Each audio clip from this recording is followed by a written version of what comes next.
Se você quer ganhar dinheiro com a internet e melhorar essa qualidade de vida, clique no link da descrição e saiba como.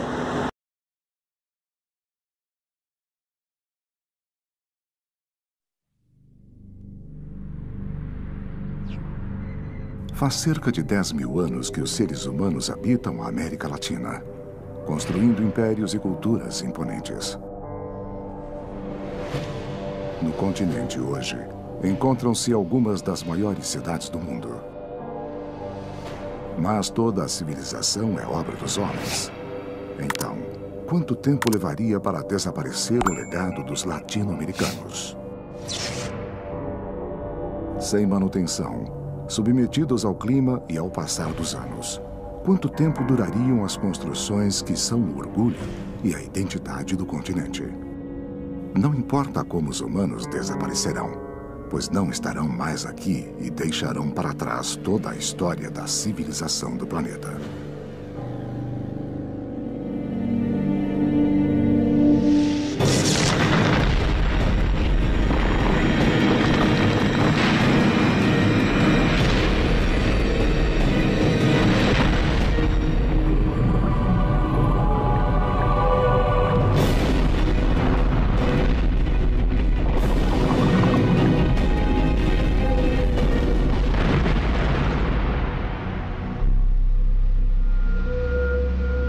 Bem-vindos à América Latina.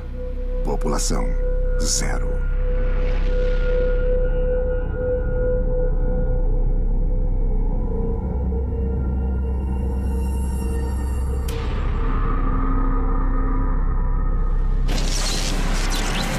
América Latina, sem ninguém.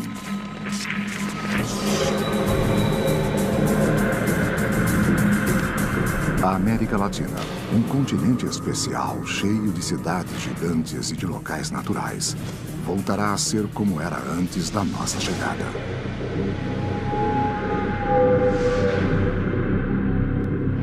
O que vai acontecer com esta dualidade? A cidade dura, de concreto, de vidro, de granito, que aloja um pedaço muito pequeno da verdadeira cidade latino-americana, porque a maior parte do tecido urbano é feito de imensas periferias precárias. Periferias também de tijolo e cimento e laje, mas periferias com muito menos capacidade de resiliência para o tempo e para tudo que vem depois. Como será que vão ficar essas periferias?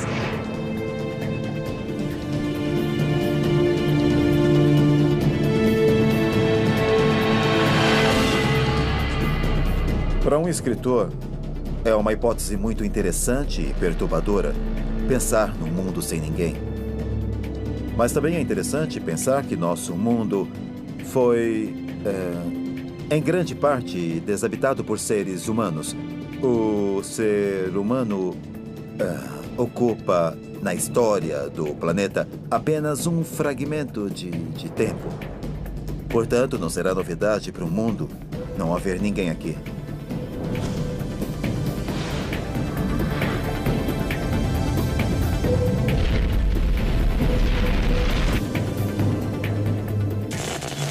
Um dia, sem ninguém. Um dia sem seres humanos. E as grandes cidades latino-americanas continuam praticamente iguais ao dia anterior. Mas as 700 milhões de pessoas não estão mais lá. As ruas, antes acostumadas com o fluxo de pessoas, estão vazias. Muitos carros ficarão parados para sempre no meio das avenidas. E as buzinas nunca mais serão ouvidas. São Paulo pararia tudo, e a poluição que é emitida diariamente. Então, como nós temos muitos carros, emitindo CO2, gás carbônico na atmosfera, isso pararia. E já seria percebido um clima melhor, um ambiente melhor, para respirar mais oxigênio do que gás carbônico. São Paulo é uma das cidades mais modernas e cosmopolitas da América Latina. Os mais de 41 milhões de habitantes da cidade e do estado atravessavam suas ruas para trabalhar, fazer compras ou simplesmente passear. Mas São Paulo foi abandonada para sempre. Primeiro dia sem humanos em São Paulo. Ai, que alívio! Sem trânsito, sem congestionamento. A primeira mudança que vai ocorrer na Terra é uma mudança na atmosfera. A concentração de poluentes na atmosfera vai diminuir e isso vai provocar alterações significativas. Como resultado, as cidades começarão a ser dominadas pelas plantas. As plantas irão então se expandir. Diminuindo os níveis de poluição, a degradação dos edifícios, construções e monumentos será bem reduzida. Devido aos baixos níveis de poluição, então o processo de deterioração será mais lento. Mas isso não significa que não ocorrerá. A cidade do México é uma cidade muito povoada, com milhões de pessoas que conquistaram seu espaço pela ação humana, dominando, de alguma forma, todas as forças naturais para sobreviver. Mas quando os sistemas falharem, um desastre pode acontecer.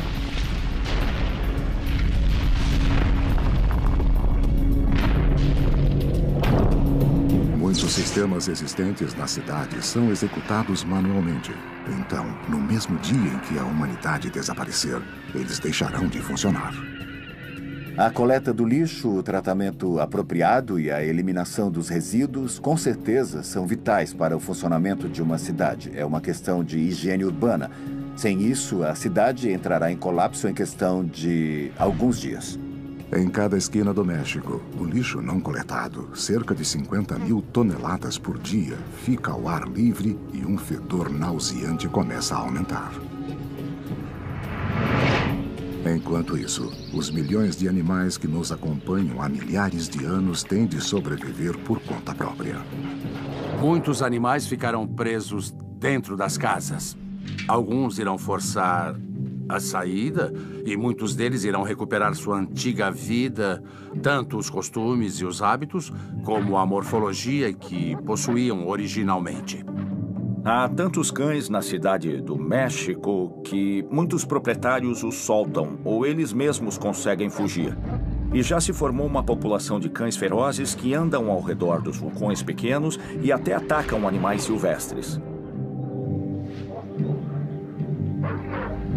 Também mudarão a coloração e o comportamento, em outras palavras, a morfologia e o comportamento, porque muitos deles o homem levou a encontrar um conjunto de características benéficas, transformando-os em animais domésticos. Buenos Aires, com uma população bem menor que a cidade no México e São Paulo, também começa a sofrer as consequências do desaparecimento dos seres humanos.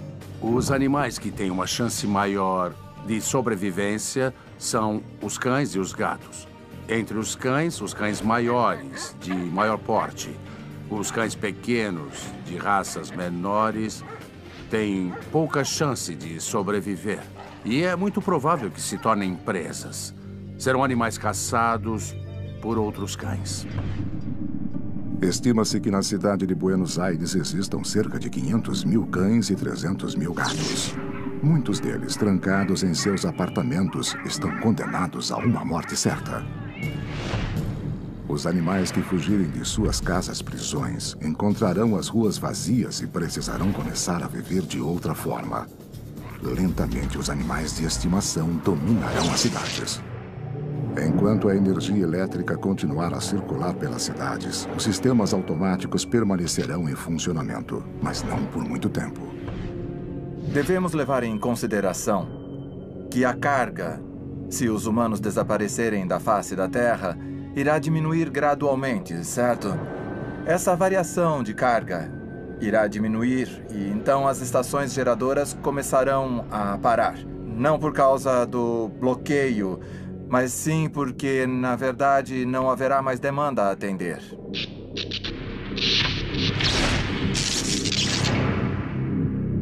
Essas poucas horas de energia elétrica servirão para que os sistemas que a civilização deixou funcionando causem as primeiras catástrofes.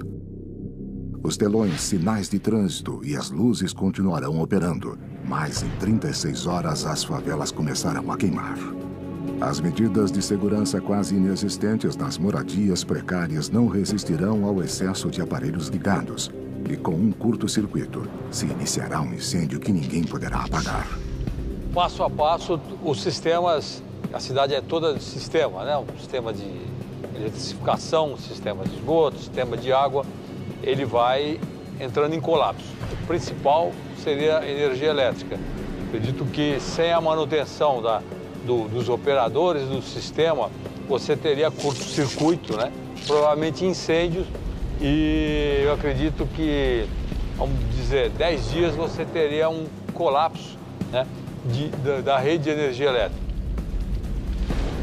O fogo fora de controle começará a remover os primeiros vestígios das cidades latino-americanas. Não se trata mais de habitações de barro, ou habitações de madeira, ou habitações de palha, ou de materiais que muito rapidamente vão se desfazer no tempo.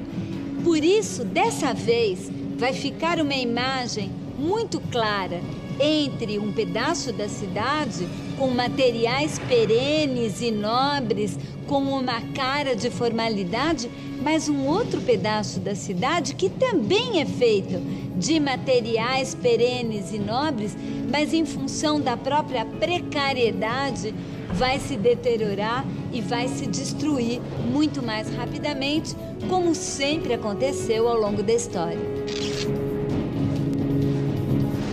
Os edifícios vão reagir de maneiras diferentes às condições ambientais, no que diz respeito aos monumentos, por exemplo, os monumentos de metal.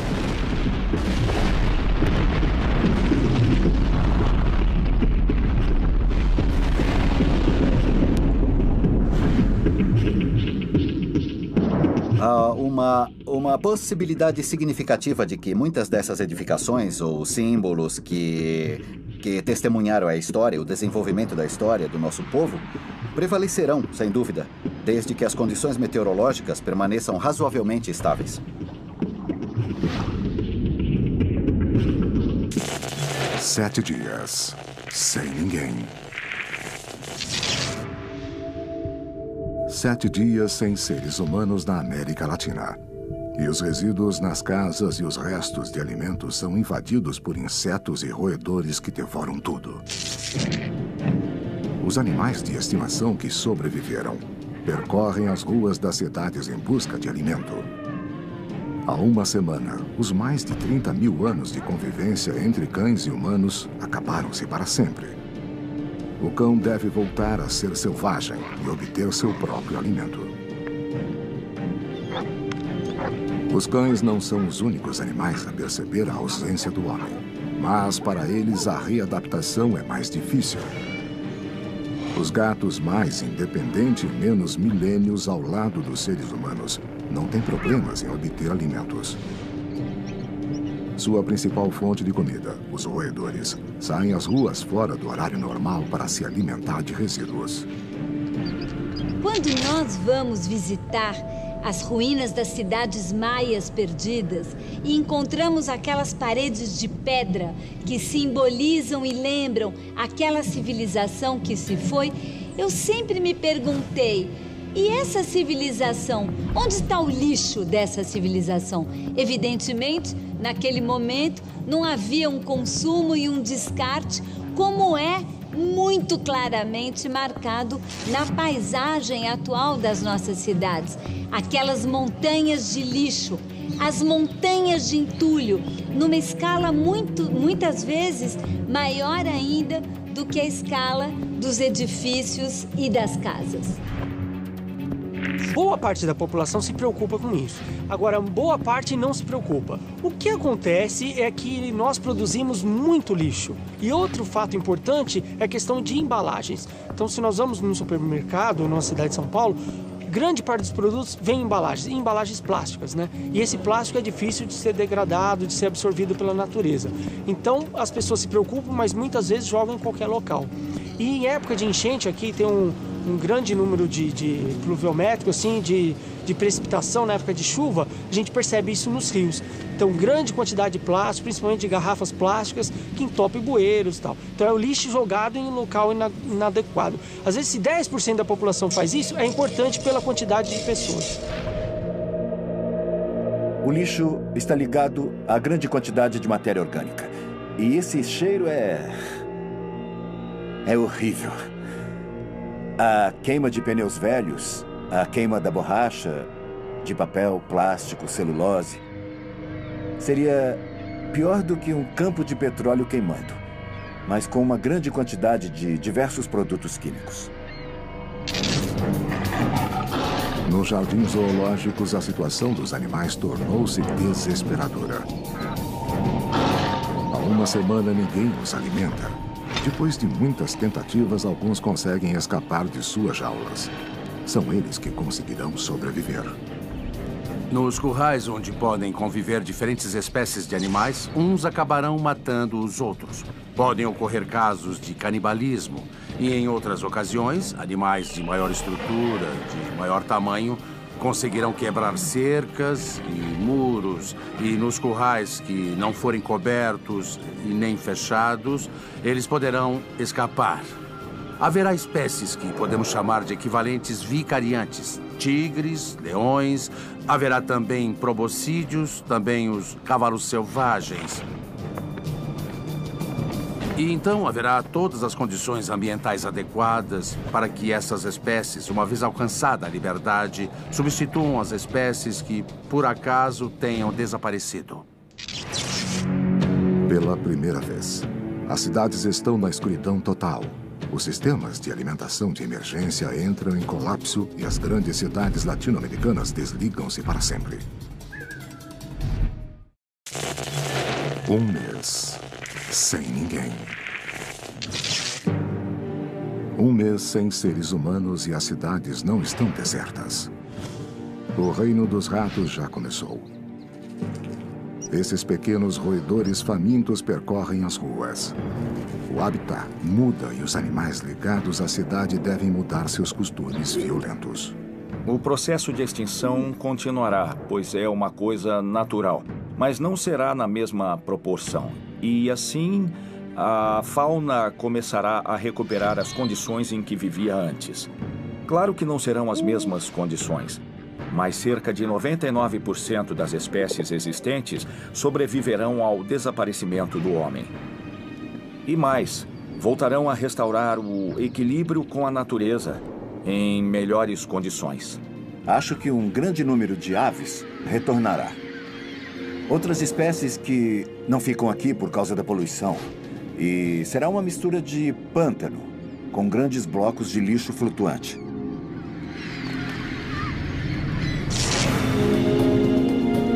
Na fronteira entre Brasil e Paraguai, no Rio Paraná, encontra-se a segunda maior hidrelétrica do mundo e a de maior potência. A usina de Itaipu gera 95% da energia consumida no Paraguai e 24% da necessária ao Brasil. Com 196 metros de altura e mais de 7 quilômetros de extensão, é considerada uma das grandes obras da engenharia do século XX. Para construí-la, foi utilizada a mesma quantidade de concreto que seria necessária para erguer 210 estádios de futebol do tamanho do Maracanã. A represa foi inaugurada em 1984, mas até hoje as paredes de concreto continuam em pé. O empreendimento levou cerca de 15 anos para ser construído, porque simultaneamente houve a construção civil e também a montagem eletromecânica das máquinas. A represa possui 3 pares de comportas que são usadas para aliviar a quantidade de água que se acumula no reservatório. Atualmente, a represa libera 11 mil metros cúbicos de água por segundo para controlar o nível. O reservatório possui mais de 200 quilômetros de altura e capacidade para 29 bilhões de metros cúbicos. Itaipu faz parte de um sistema de barragens hidrelétricas que estão distribuídas ao longo do Rio Paraná. A usina hidrelétrica de Itaipu é praticamente uma central de base, ou seja, A central tem uma maior eficiência operando em um regime mais estável. A capacidade existente é uma capacidade de pico.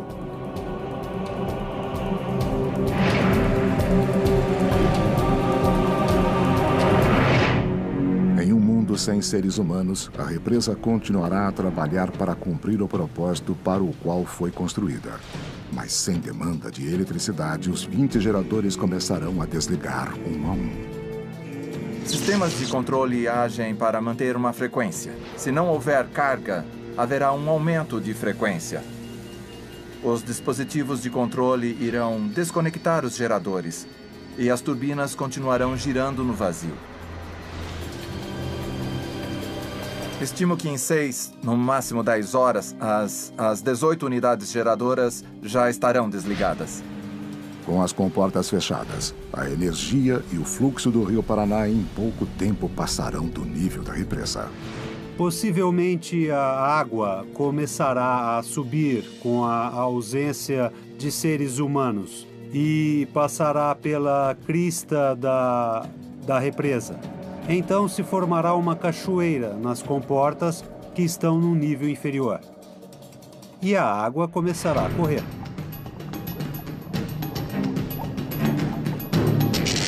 Nós não acreditamos que exista a possibilidade de rompimento da estrutura de concreto, principalmente. A parte de concreto da represa deve durar muitos e muitos anos. O enroscamento, no entanto, quando a água começasse a passar sobre a represa, isso levaria, eu calculo, de 45 dias a 2 meses, mais ou menos, para começar a se deteriorar.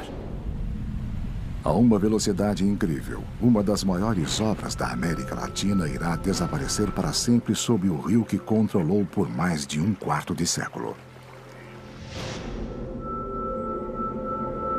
A chuva e o vento lentamente cobrem as estradas com uma fina camada de solo e as sementes começam a germinar. E uma nova vegetação, como não se via há anos, reaparece timidamente no asfalto.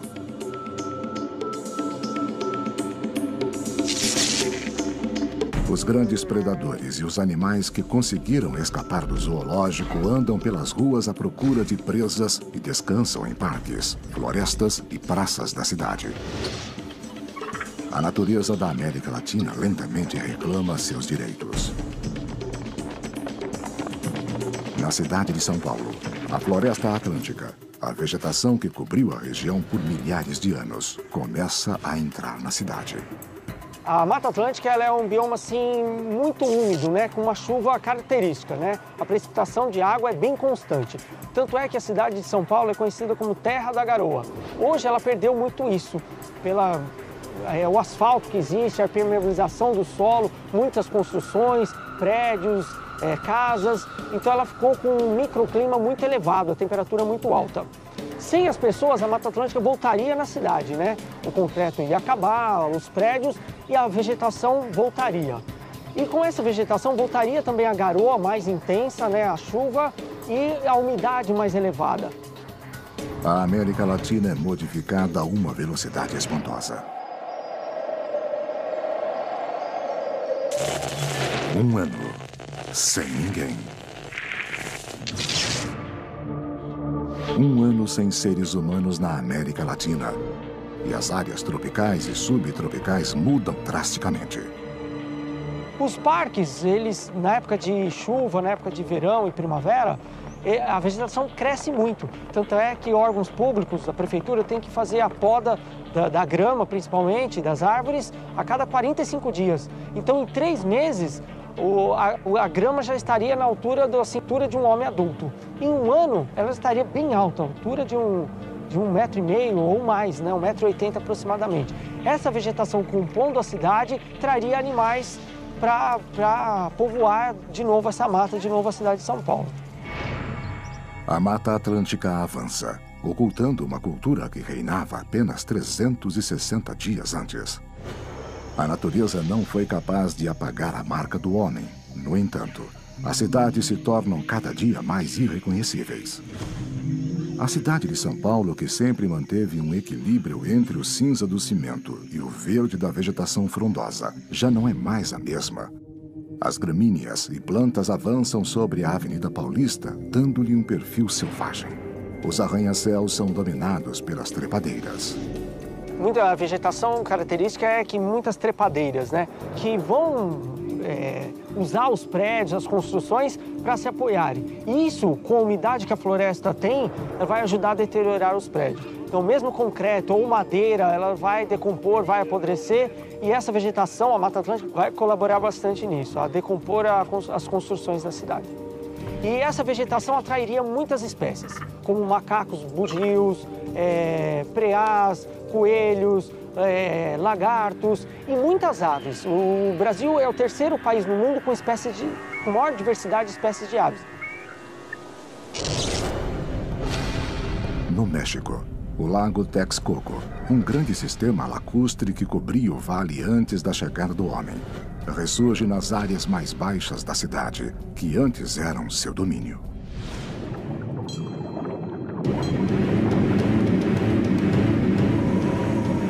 O vale era completamente preenchido de água, era um lago dividido em água doce e salgada. Havia uma represa separando as águas dos dois lagos.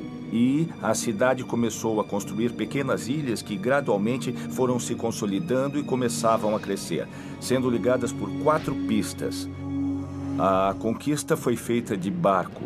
Demoliram os templos e jogaram os escombros, aumentando assim o nível das ruas.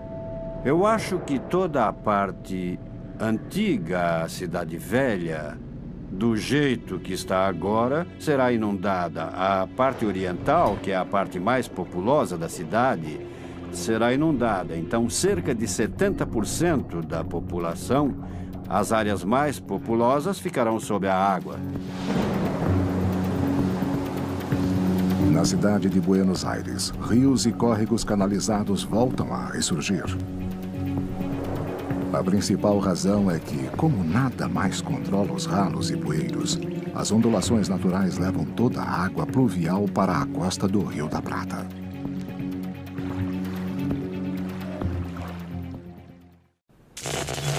Dois anos sem ninguém. 2 anos sem seres humanos na América Latina.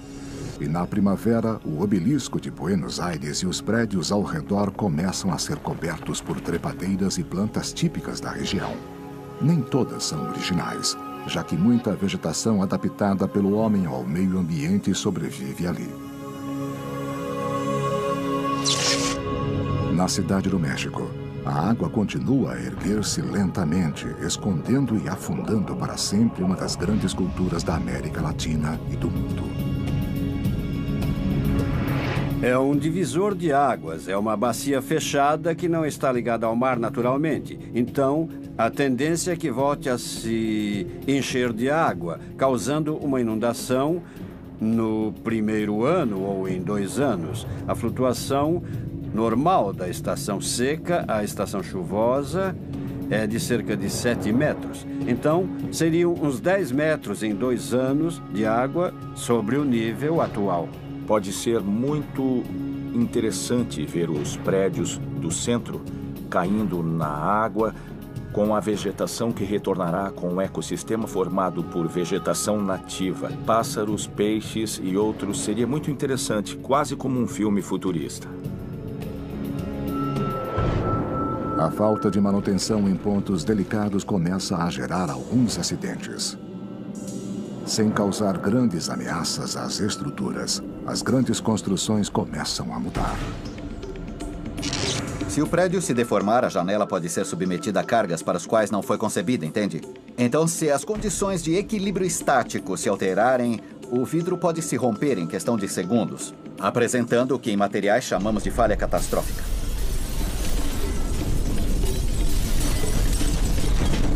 Então, haverá uma sequência de eventos que, uma vez começada com a degradação inicial do concreto, pode provocar outras coisas. O próprio vidro é quimicamente muito estável, pode durar séculos. Todos os edifícios, os materiais de construção das edificações, a pedra, o cimento, os materiais de alvenaria em geral, são porosos. Então, se a água se acumular no subsolo, ela começará a subir por capilaridade, amolecendo as bases desses edifícios. As áreas rurais, principalmente de cultivo e animais de pastoreio, também começam a sofrer com a partida do homem. Quando não houver mais humanos, não haverá mais agricultura nem pecuária. E essas pastagens naturais irão recuperar rapidamente o espaço. As culturas não sobreviveriam porque são delicadas. E as espécies que estão mais adaptadas ao meio e que foram eliminadas pelos seres humanos foram removidas e foram subjugadas em prol do cultivo, quando as culturas não tiveram cuidado adequado. Essas espécies que estão bem adaptadas ao ambiente irão ocupar o espaço. As culturas não sobreviverão. Provavelmente com os animais aconteça algo semelhante, mas não tão rapidamente como com a agricultura. Os animais se tornarão indomados, as espécies mais adaptadas ao ambiente sobreviverão. Os que tiverem mais defesas e irão conviver após um equilíbrio natural juntamente com a fauna selvagem. A última safra colhida pelos seres humanos permanece armazenada em silos. Mas dentro desses reservatórios enormes, os grãos fermentam perigosamente. Um grão é danificado por razões físicas, ou seja, por teor de água, temperatura e umidade. E por razões biológicas, devido a insetos, ou fungos, ou roedores, ou por questões técnicas devido ao manejo dos grãos, ou seja, se foram guardados úmidos ou se estavam partidos, machucados. Sem seres humanos, esses grãos permanecem inalterados, resultado dos inseticidas que os protegem.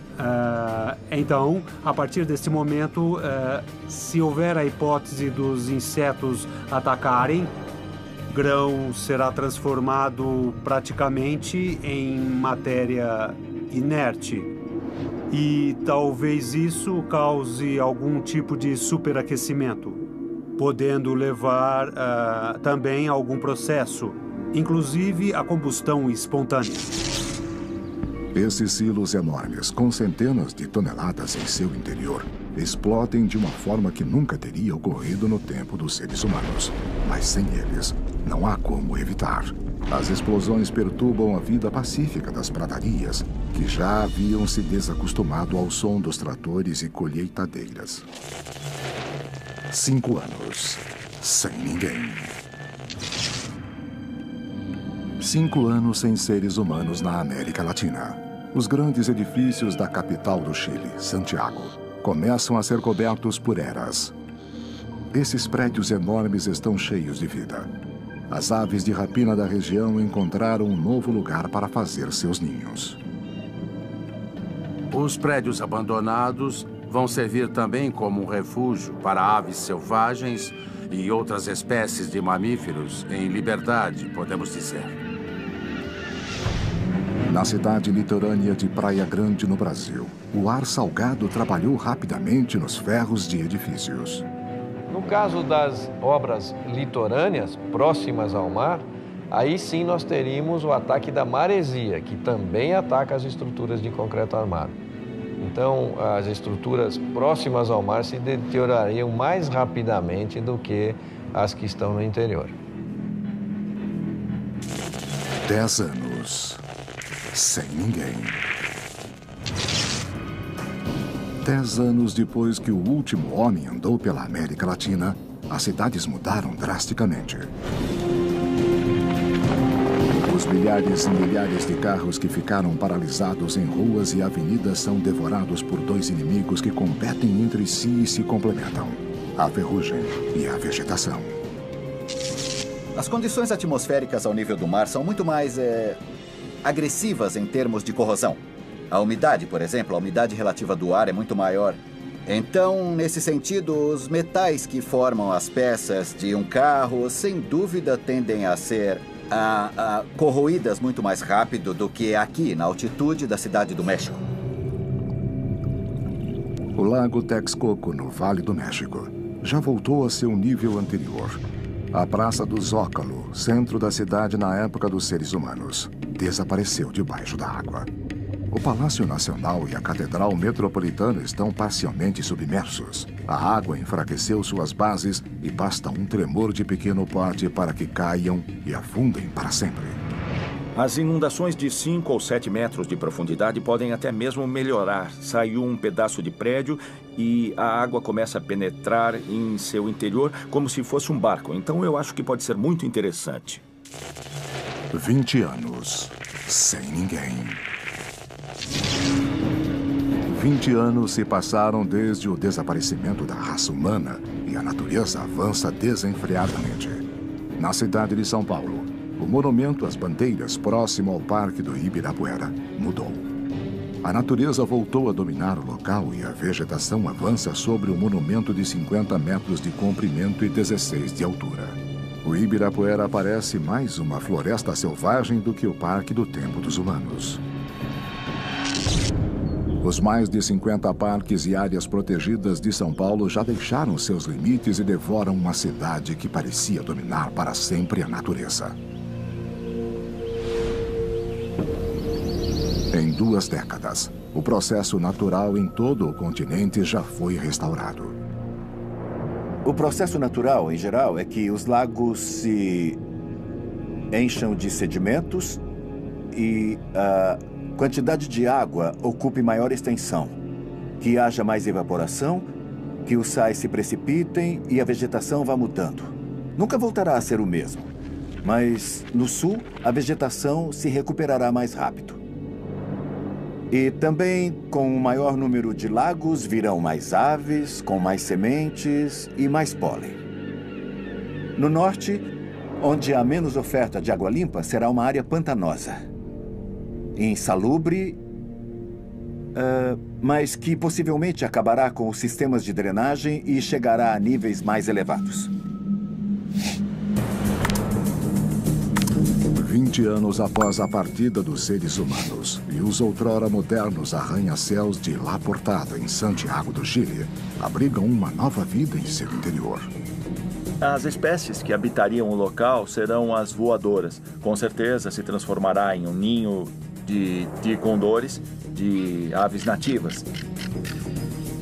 Provavelmente também haverá roedores e gatos que de algum modo conseguiriam subir no local e provavelmente se tornará um edifício bem interessante quando habitado por esses novos seres. Há morcegos que dispersam sementes, são polinizadores, ou mesmo podem carregar pólen ou sementes que caem nesses lugares e começam a crescer. Então, acho que poderia se formar um ecossistema. Os pombos certamente poderão sobreviver.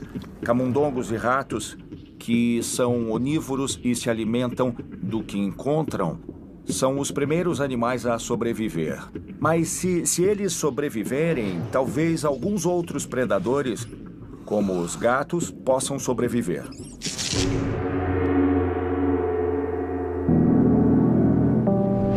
Duas décadas também foram suficientes para que a Calçada dos Mortos, que ligava as pirâmides do Sol e da Lua em Teotihuacan, volte a ficar escondida. A Calçada dos Mortos é uma série de pátios em diferentes níveis. Não é uma avenida, não é uma calçada como a conhecemos. E muitos templos têm suas fachadas principais e escadas em direção à Calçada dos Mortos. A parte superior, retangular, que é como um grande painel, parte dela virá abaixo.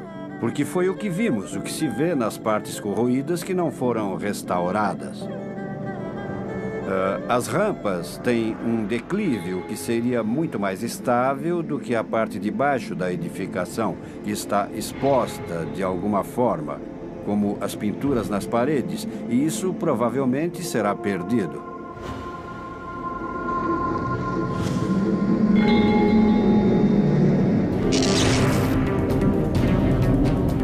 A América Latina mudou rapidamente. A erosão, a passagem do tempo e a natureza começaram a apagar os vestígios de nossa estada no planeta.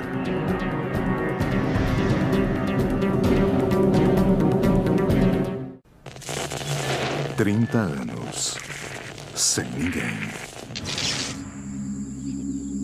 Faz 30 anos que o último latino-americano observou a paisagem da cidade de Bogotá.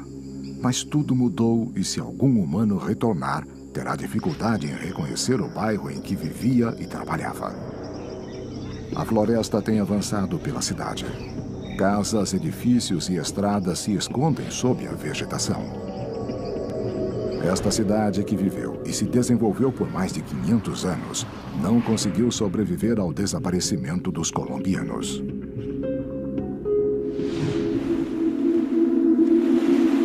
A América Latina já precisou abandonar povoados e até mesmo cidades inteiras devido a catástrofes naturais. Em Melincué, uma estância turística situada na província argentina de Santa Fé, uma inundação foi responsável pelo abandono. Melincué significa em Mapuche o lugar das 4 águas, porque se diz que originalmente havia 4 lagos que acabaram se tornando um único grande lago na pampa úmida de Santa Fé. É um mini-oceano, digamos.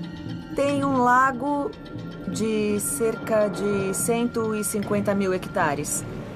É uma bacia que tem um desnível em relação aos outros locais de 14 metros de profundidade.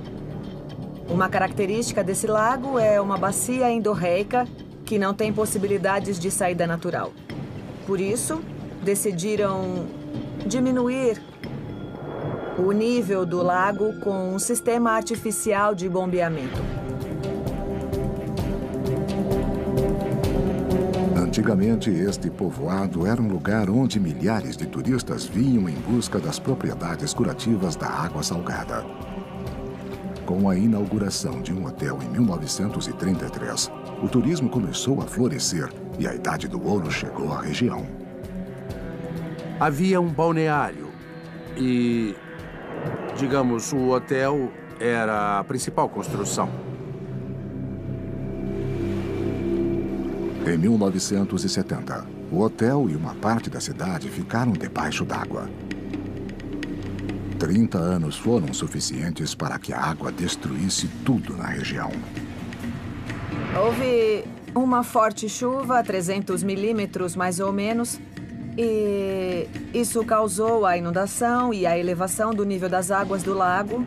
Bom, o lago destruiu grande parte da cidade, digamos, e grande parte do balneário. Tinha chegado no povoado, o cemitério estava debaixo d'água, por exemplo, e tinha chegado a quase 3, 4, 5, 6 quarteirões dentro do povoado. E no lado oeste da cidade, tudo estava inundado. Em 2000, a água baixara, mas já havia feito seu trabalho de desgaste nas fundações das casas. A água é um dos inimigos mais poderosos dos edifícios de concreto e de outras construções modernas. Que são de ferro, essencialmente, e a água do lago, que tem a característica de ser muito ácida, com um pH alto, o corroeu, chegando a dissolvê-lo completamente. 75 anos, sem ninguém. O Anjo da Independência é um dos maiores símbolos da cidade do México. Na época dos seres humanos, essa estátua de 45 metros de altura e pesando 7 toneladas era um ponto de encontro dos cidadãos. Essa escultura de bronze banhada em ouro, que simboliza o fim do domínio espanhol sobre os mexicanos, também não pôde resistir ao teste do tempo e à ação da água em suas fundações. Ela tem uma estrutura metálica que forma a coluna, e esta coluna é coberta de blocos de pedra da pedreira de Echegaray. O anjo é de bronze, revestido de folha de ouro. Então é uma película muito delicada, e embora seja ouro, isso não é suficiente para suportar as condições ambientais a que deve resistir na altura em que está. Ela tem um verniz para que a laminação dure um pouco mais. O fato de sermos livres, de sermos uma nação, é o que isso representa para nós. Então, sempre que nós temos que fazer alguma coisa, qualquer coisa importante, qualquer celebração, qualquer evento, tem a ver com o Anjo da Independência. Esse símbolo é a alma de quem somos. E muito da alma de quem somos está nesses monumentos. E um dos nossos trabalhos, dos nossos desejos, é fazer com que isso perdure. Talvez até mais do que eu ou qualquer um de nós que está aqui agora. Após 75 anos sem manutenção e com o desgaste constante da água, um dos símbolos da liberdade latino-americana cai. No entanto, não há nenhum ser humano para sofrer com esse paradoxo cruel.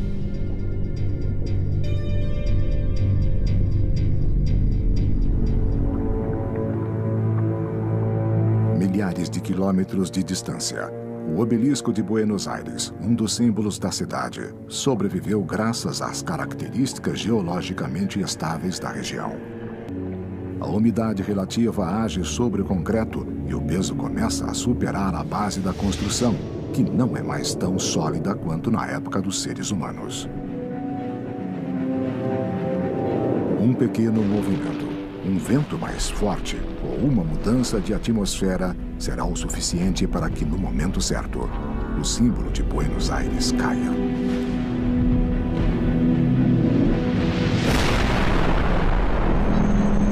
Algumas aves, antas e avestruzes que voltaram à região que habitavam antes dos seres humanos são as únicas testemunhas da queda do monumento.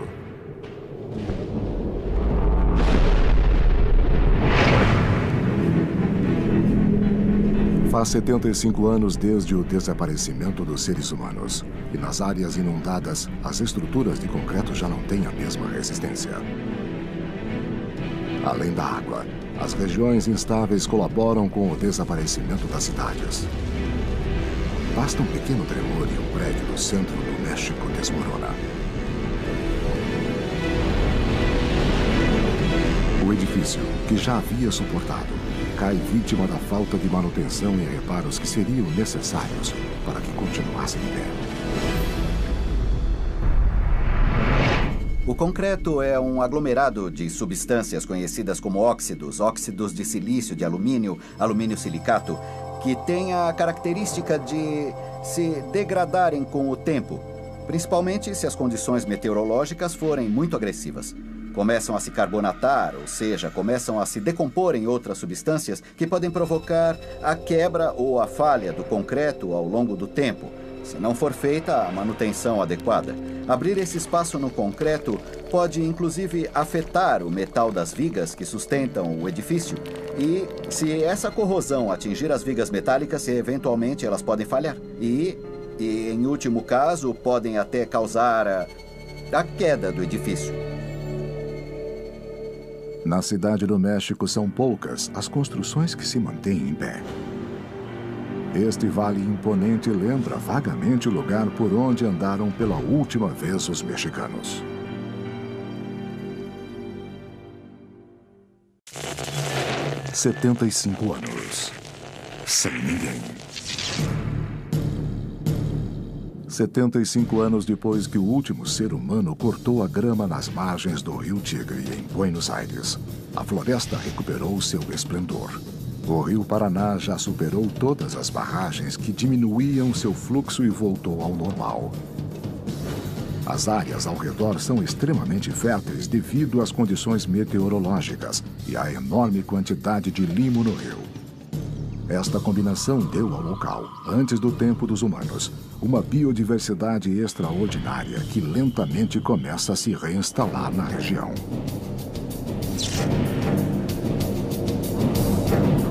A Ilha Martim Garcia encontra-se na região insular do Rio da Prata, na área do delta perto da foz do Rio Paraná e da foz do Rio Uruguai. Estas terras são ricas em vegetação e sempre foram depositárias dos elementos trazidos pelos rios. O bairro chinês era um distrito da ilha até a inauguração do novo porto. Desde então, as construções foram abandonadas.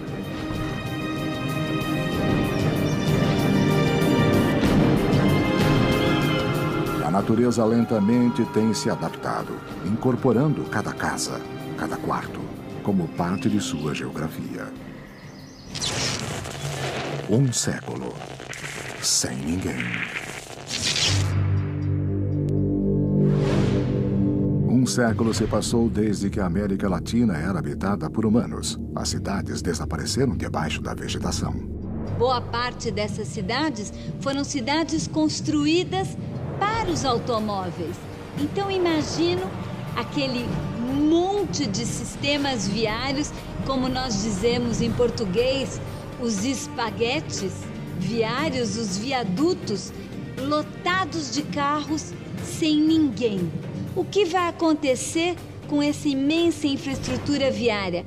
Nas ruínas de um futuro sem humanos, o que vai sobrar são as enormes vias expressas e viadutos que marcam a paisagem das nossas cidades? A rodovia Pan-Americana, com 48 mil quilômetros, é um sistema de estradas e rodovias que praticamente unia o continente americano de uma extremidade à outra. A área da rodovia poderá se transformar em corredores de fauna, corredores de povoamento. Imediatamente será invadida por espécies de arbustos e árvores. Nas estradas e rodovias poderemos observar as fissuras, a presença de rachaduras, de buracos, não é?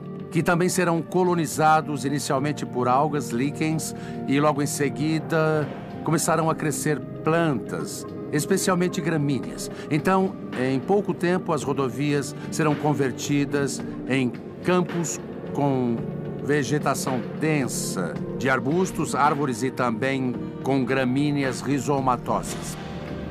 Hoje, apenas algumas paredes de concreto e restos quase irreconhecíveis de carros são tudo que resta desse projeto que esteve a 87 quilômetros de unir todo o continente. As estradas, em muitos casos, serão usadas como corredores.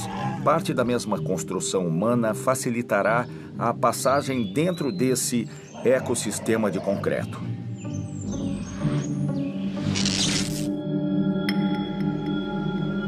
A Ilha Martín Garcia foi descoberta em 1516 pela expedição de Juan Díaz de Solís e foi transformada em prisão em 1765. Com a criação do vice-reino do Rio da Prata, tornou-se uma guarnição militar. O antigo presídio da Ilha Martín Garcia está há mais de 100 anos abandonado. Sua construção não resistiu. Suas ruínas são apenas indícios de seu antigo esplendor e a natureza já faz parte de sua fundação.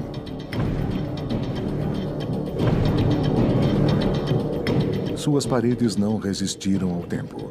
E sem teto, e sem chão, restam apenas as paredes externas, por serem mais espessas, mantiveram-se de pé.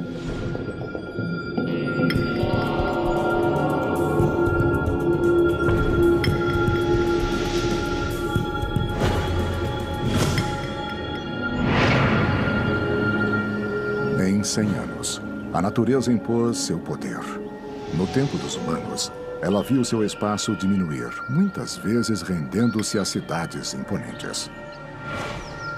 Hoje, os animais não se lembram dessas alterações e descansam em locais que no tempo dos homens seriam impensáveis. Os descendentes dos animais que viviam em zoológicos percorrem os locais onde antes caminhavam humanos, e outros retornaram a seus lugares de origem. Finalmente, os predadores, que é o grupo que os seres humanos mais afeta, bom, este grupo voltará a retomar suas populações naturais, digamos, e isso permitirá que seja reconstruída a famosa pirâmide alimentar com esses animais na parte superior, sendo os megapredadores. Quanto aos herbívoros, suas populações também deixarão de ser afetadas pelo homem que os caça. Então também aumentarão. E novamente voltará ao ciclo natural desses grandes herbívoros, que é alimentar os grandes carnívoros. 100 anos também marca o começo do fim das grandes construções projetadas para resistir ao tempo. No topo do Morro do Corcovado, o Cristo Redentor, símbolo da cidade do Rio de Janeiro e uma das 7 maravilhas modernas do mundo, observa um planeta sem seres humanos. Esta enorme construção de 38 metros de altura e mais de 1.000 toneladas também não fica alheia ao desaparecimento das pessoas. O concreto é um material de construção que foi desenvolvido a partir de um aglomerante básico que é o cimento. Esse cimento, apesar de ele ser produzido em larga escala e ter um custo barato, ele é um produto industrial que requer muita tecnologia. Tão incrível que nós conseguimos fazer o que a natureza levaria milhões de anos para fazer, que seria uma rocha, se nós conseguiríamos produzir essa mesma peça com a forma e a geometria aqui desejada pelo homem em muito pouco tempo. No entanto, um século sem manutenção foi o suficiente para que a natureza escale a estrutura e comece a desgastá-la de forma que as construções modernas não podem resistir.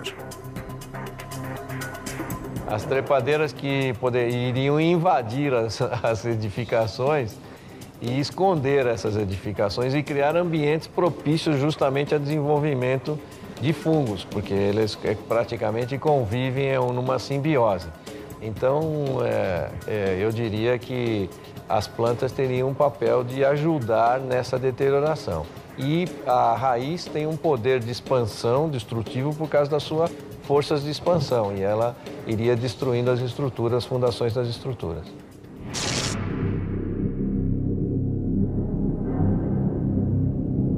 A ponte de San Roque González de Santa Cruz liga a cidade paraguaia de Encarnación a Posadas, na Argentina.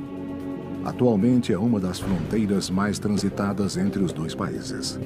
A ponte de 2.550 quilômetros atravessa o Rio Paraná, o mesmo que mais acima faz funcionar a hidrelétrica de Itaipu.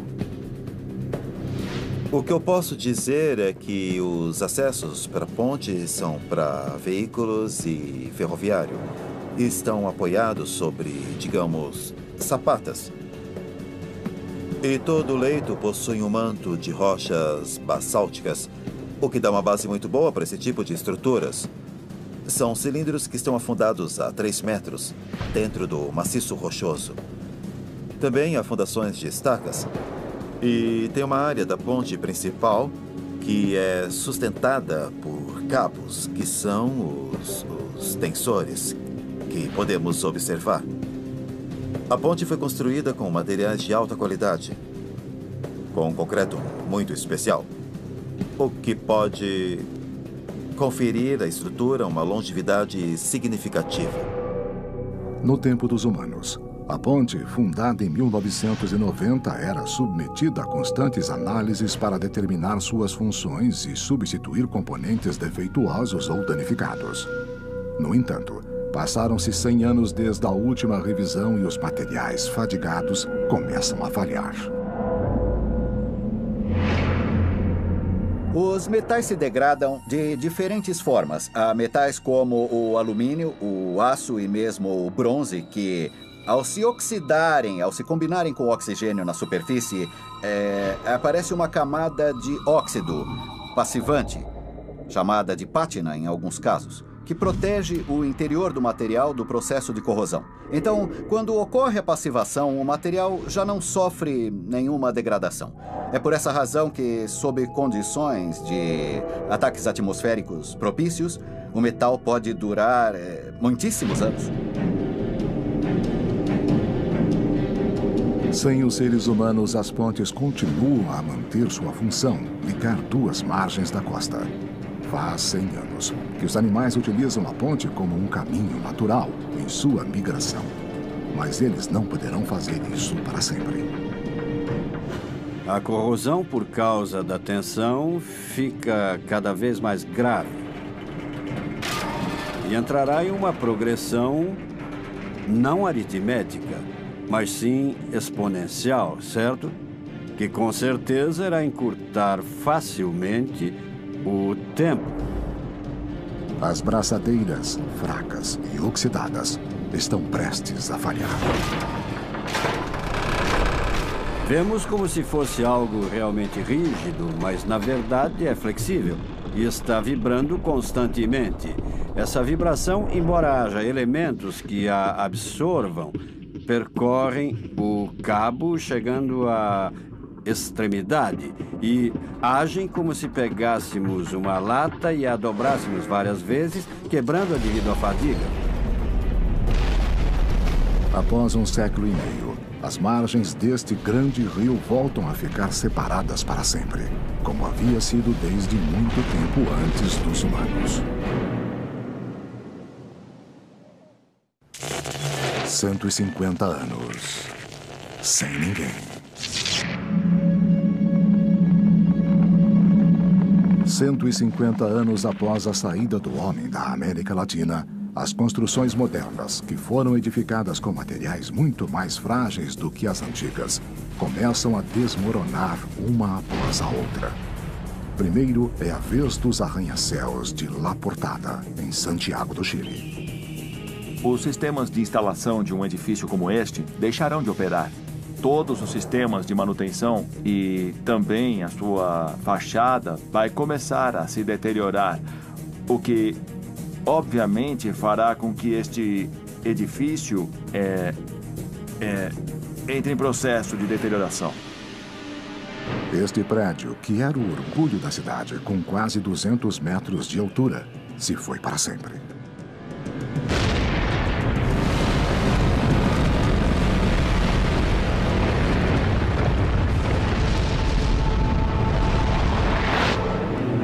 São Paulo, durante o tempo dos humanos, chegou a ter mais de 5.600 prédios com mais de 35 metros, perdendo apenas para Hong Kong e Nova York. Mas tudo mudou. 150 anos foram suficientes para que os mais poderosos gigantes construídos para desafiar o clima, a lei da gravidade e a natureza acabem se rendendo ao tempo.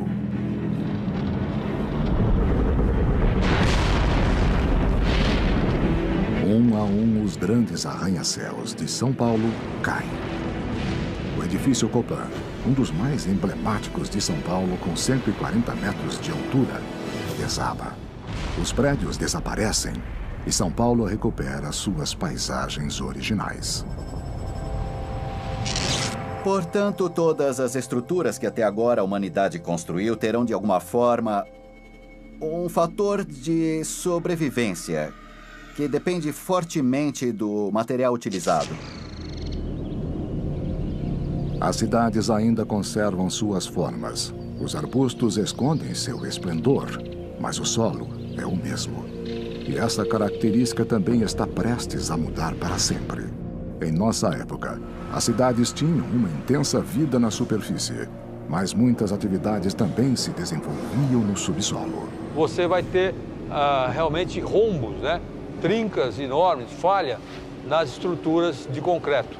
E aí você vai ter águas jorrando e o que acontece? O aço da armadura do concreto, ele vai se corroer, vai praticamente desaparecer. Você tem aqui grandes vãos. Inclusive ali que tem aquele círculo enorme que nós chamamos de Maracanã, né? Ali você tem um ponto frágil, que é uma falta de estrutura. Isso daí é o primeiro caminho. Em seguida, elas vão cair. Os pilares, que trabalham eminentemente a compressão, a boa parte deles ficará. E você terá, em volta dos pilares, alguns pedaços, algum toco de laje e vigas. Então, você vai ter esse concreto caindo. Mas isso vai ser muito gradativo, como eu falei, porque as lajes e vigas primeiro, os pilares ficarão. Alguns trechos de túnel, que eu citei o da Paulista, os impermeabilizados, os de ferro fundido, ficarão. Após 150 anos, os últimos túneis desabam. « 200 anos sem ninguém. Passaram-se 200 anos sem seres humanos na América Latina e as cidades não são as mesmas. As áreas florestais do continente mostram 200 anos de abandono. Regiões que foram habitadas, onde grandes civilizações foram construídas e, mais tarde, abandonadas.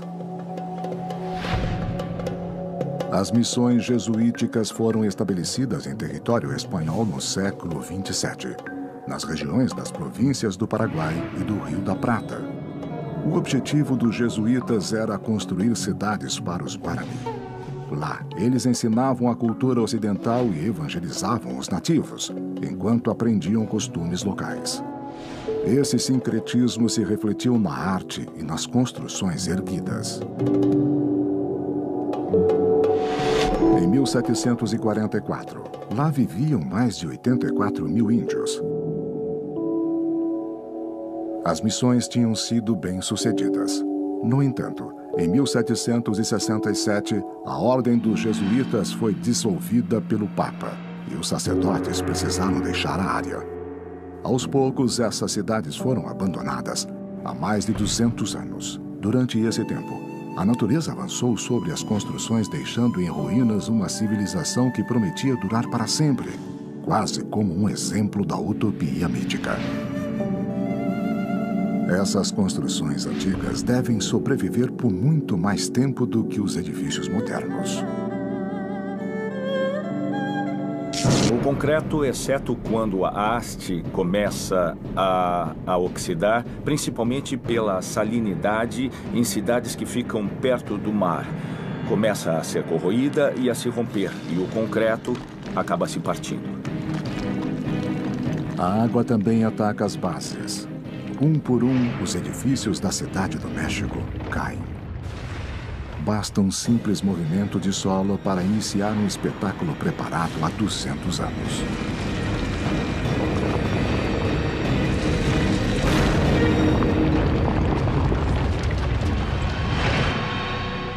O Cristo Redentor, inaugurado em 1931 na cidade do Rio de Janeiro, começa a mudar de forma para sempre. O elemento mais importante do monumento não é a sua existência física, mas é o elemento simbólico que ele carrega na relação com aquelas pessoas. O Corcovado, o Cristo Redentor no Rio de Janeiro, além de ser belo e de a partir dele se ter uma bela vista da cidade, ele representa também uma civilização, a civilização carioca do morador do Rio, e ele só tem significado enquanto essa civilização perdura. Portanto, eu não vejo como possa existir um monumento sem a civilização que lhe confere um significado e uma importância.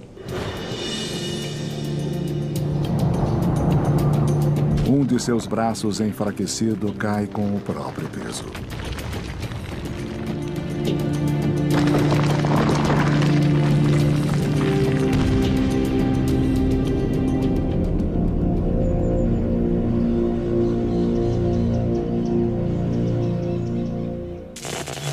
"250 anos sem ninguém."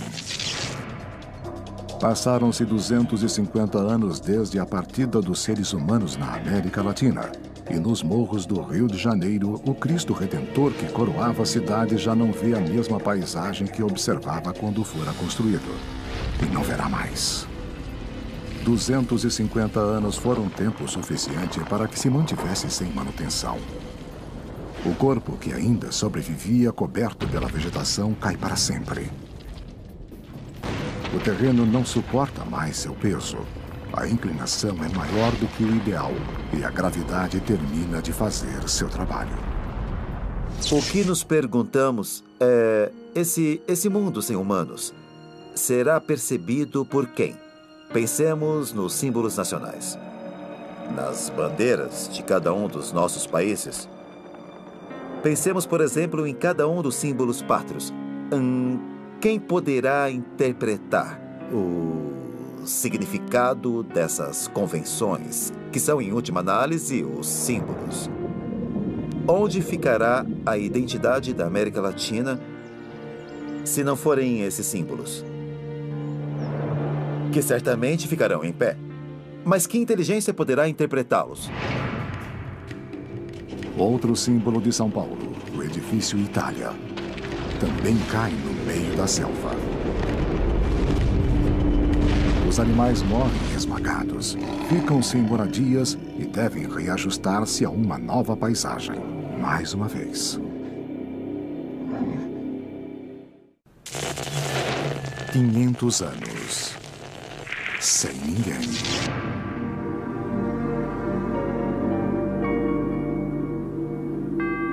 Quinhentos anos se passaram desde que o último latino-americano pisou neste local que em nada se parece com o que conhecíamos.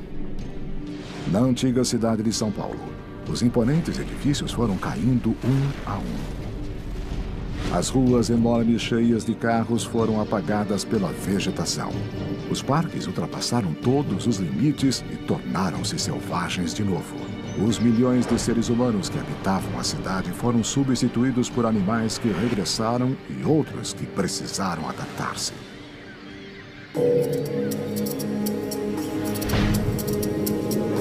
A Mata Atlântica, que antes era ameaçada, agora cresce e avança. A Mata Atlântica é um bioma muito importante no Brasil e é único, só existe no Brasil. Hoje, infelizmente, só existe 7% de Mata Atlântica que existia originalmente em 1500. Essa Mata Atlântica está mais concentrada no estado de São Paulo e na borda da cidade de São Paulo. E ela tem uma vegetação muito rica e uma diversidade de espécies animais também muito rica. E isso é importante para a cidade de São Paulo. Se a cidade de São Paulo não existisse, não tivesse mais pessoas, essa mata iria voltar onde ela é originalmente, aqui na cidade de São Paulo. O Rio da Prata devorou uma parte da cidade de Buenos Aires e o restante foi destruído pela vegetação, rios e córregos que retornaram ao território. O México recuperou totalmente seu sistema lacustre. A urbanização que começara 1.200 anos atrás, quando os astecas encontraram Quetzal com a serpente na boca, um símbolo de que era o lugar indicado pelos deuses para fundar sua cidade, se foi para sempre. 1000 anos. Sem ninguém.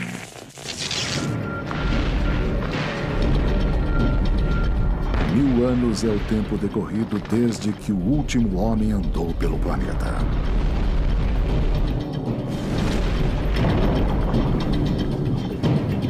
Nenhum latino-americano conseguiria reconhecer seu lar.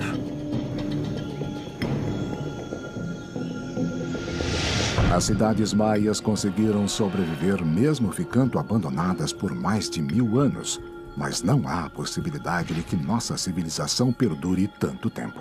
Porque não tem tanta massa como nós temos na pirâmide e os espaços vazios que ele tem daria para criar ambientes para se desenvolver a deterioração nos espaços vazios.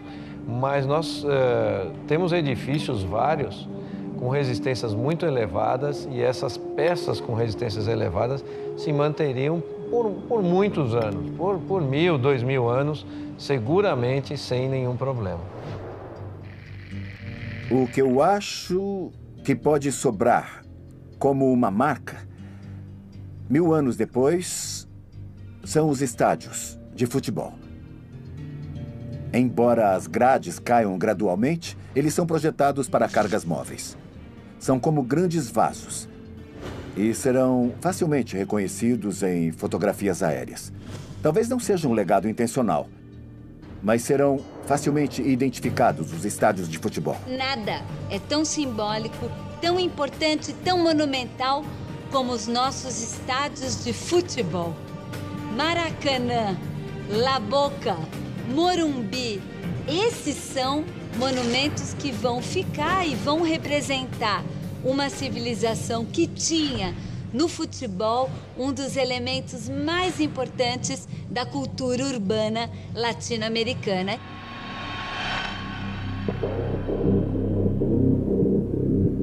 Algumas construções sobreviverão, mas paradoxalmente, muitas serão as que utilizaram técnicas milenares.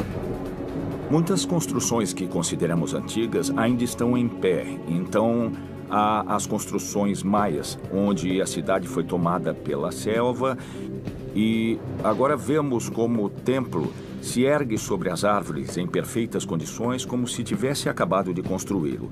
Em quase todos os casos, as raízes das árvores destruíram a construção original, mas a pedra tem uma durabilidade muito importante. Os telhados de palha e os elementos de madeira, é claro que desapareceram, mas a pedra permaneceu, como acontece nas construções romanas ou nas construções egípcias e gregas. Na Idade do Bronze, o homem começou a forjar as ferramentas com as quais criaria seu império na Terra. Por milhares de anos, as técnicas e materiais foram evoluindo a níveis que os primeiros humanos nem sequer imaginavam. Quando não estivermos mais em nosso continente, 1000 anos após termos desaparecido, esses elementos básicos, símbolos do início da nossa civilização, permanecerão. Sob condições de ataques atmosféricos propícios, o metal pode durar muitíssimos anos. Como prova disso, temos as estátuas das culturas antigas, não é? Temos, eu já vi objetos metálicos que vêm dos egípcios.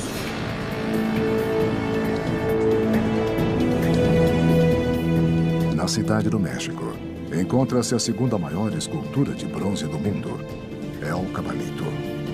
El Cabalito foi uma proeza em si mesma, é a estátua equestre de Carlos IV, que chegou ao poder em 1788 e terminou em 1808. O vice-rei tentou bajular o rei da Espanha e sugeriu a construção da mesma. O problema é que, a princípio, não havia dinheiro e a fizeram de madeira. Ela foi colocada na base e, em menos de 2 ou 3 anos, desapareceu, estragou. E para conseguir o bronze, levou-se mais 3 anos para ter matéria-prima suficiente, estanho e cobre, para fazê-la. É obra de um dos maiores arquitetos e escultores da época na Nova Espanha, que se chamava Manuel Tossa. É o último esforço importante da monarquia espanhola na Nova Espanha e foi o início da independência. No fundo do lago Texcoco, a estátua ainda mantém sua forma e talvez, algum dia, um ser inteligente a encontre.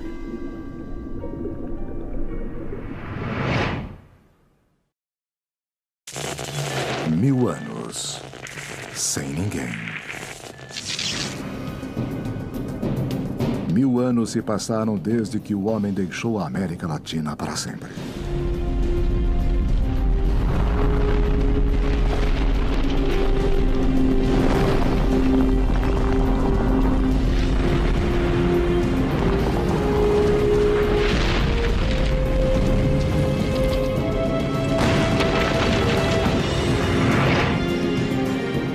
As terras voltam a ser virgens e permanecem como quando o homem pisou pela primeira vez em seu território, mais de 11.000 anos antes. Há poucos sinais da nossa civilização que ainda perduram sobre a face do continente.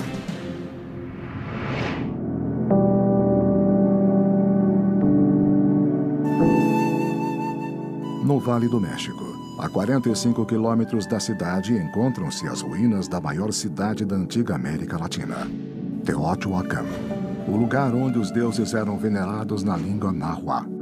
Estima-se que aqui chegaram a viver cerca de 200.000 pessoas. Era uma população tão grande que nem sequer havia muralhas para defendê-la de ataques externos. Teotihuacan é a parte da civilização mesoamericana de um período muito especial, que é o famoso período clássico. Então, Teotihuacan manifesta-se como uma cidade. Foi uma das maiores ocupações urbanas do continente. No entanto, um dia a cidade começou a ser abandonada e em 650 depois de Cristo estava completamente vazia. Sua existência nunca foi esquecida, mas ela nunca voltou a ser povoada como em seus dias de glória. Hoje há ruínas pelos mais de 21 quilômetros quadrados que continham a cidade. Mas a maior concentração de construções esculpidas está concentrada em torno dos principais monumentos, as pirâmides do Sol e da Lua. Em algum momento não havia controle e a população foi abandonando a cidade. Muitos ficaram, muitas construções pegaram fogo, muitas pessoas morreram. A cidade ficou com poucos habitantes, mas já tinha deixado de atuar como centro político, como centro da Mesoamérica. Parece que durante 150 anos havia uma população em partes da cidade, não foi um abandono, pode-se dizer, repentino, até que chegou um momento na época tolteca e asteca que já não havia Teotihuacan. Embora essas impressionantes construções tenham sido restauradas, elas ficaram abandonadas por 1.300 anos. Uma cidade atual com essa idade, sem nenhuma manutenção, estaria bem diferente. Eram materiais antigos que só eram utilizados, atenção, em grandes construções. As casas das pessoas eram feitas de outros materiais, mais perecíveis. Esses grandes edifícios tinham fins cerimoniais ou comemorativos, por isso se esforçavam tanto para construí-los com materiais que, sem dúvida, durarão muitos séculos ainda. E eu acho que sim, ultrapassarão a existência, a sobrevivência do concreto.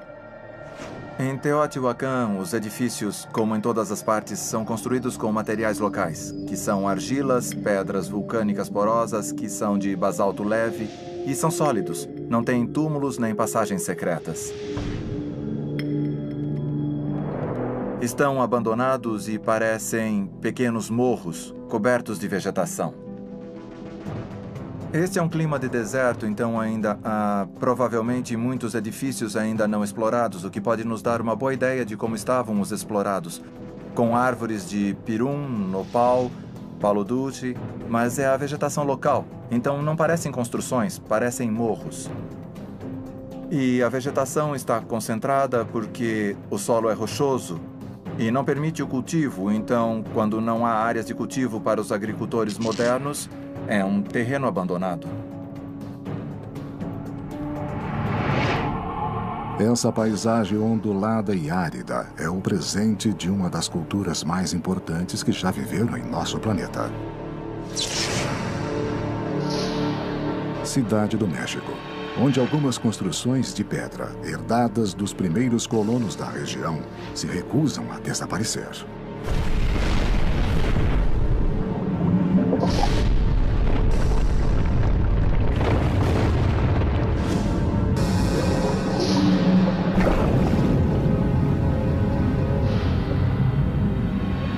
Mas uma última estocada da natureza está prestes a acabar com qualquer vestígio da nossa civilização. O Popocatépetl é um vulcão, ou seja, ele teve erupções de tipos diferentes. Algumas catastróficas e outras graduais.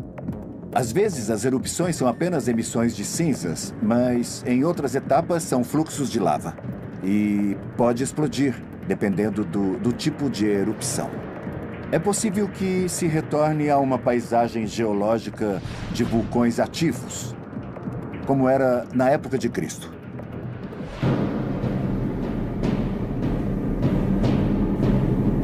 A zona de perigo imediato é a zona de Xochimilco, o Pedregal de San Ángel, a universidade.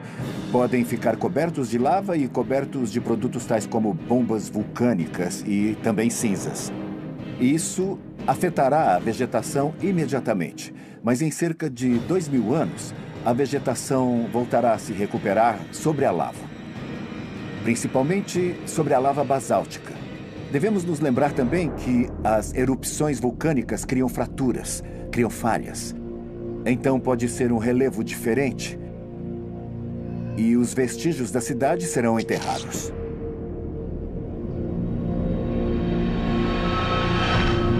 O Popocatépetl, ou Montanha Fumegante no idioma náhuatl, se encontra a 55 quilômetros da cidade do México.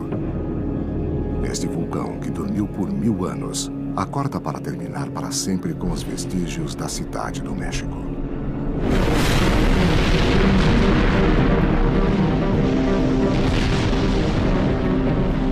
Em poucas horas, uma nuvem ectoplástica começará a depositar-se nas pradarias e lagos. Serão vários meses de catástrofes, mortes e agitação. E quando acabar, o Vale do México mudará novamente e a vida recomeçará mais uma vez.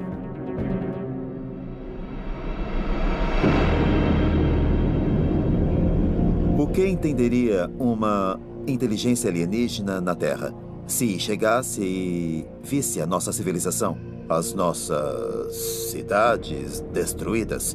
O que entenderia? Porque diferentes culturas convivem na América Latina.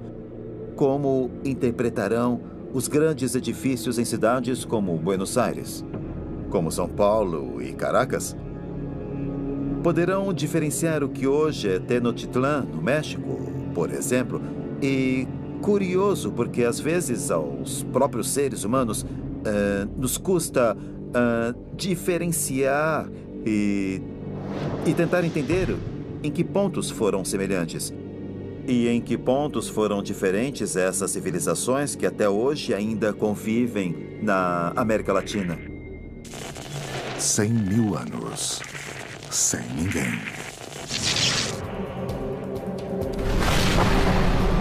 Cem mil anos se passaram desde a partida da humanidade e a América Latina descansa enquanto a próxima evolução ocorre. E começa a tomar forma em algum lugar do planeta, muito lentamente, a nova espécie que em milhões de anos nos substituirá. Enquanto isso, a natureza tem prevalecido, apagando para sempre os vestígios de nossa civilização. O mundo continua a mudar e evoluir.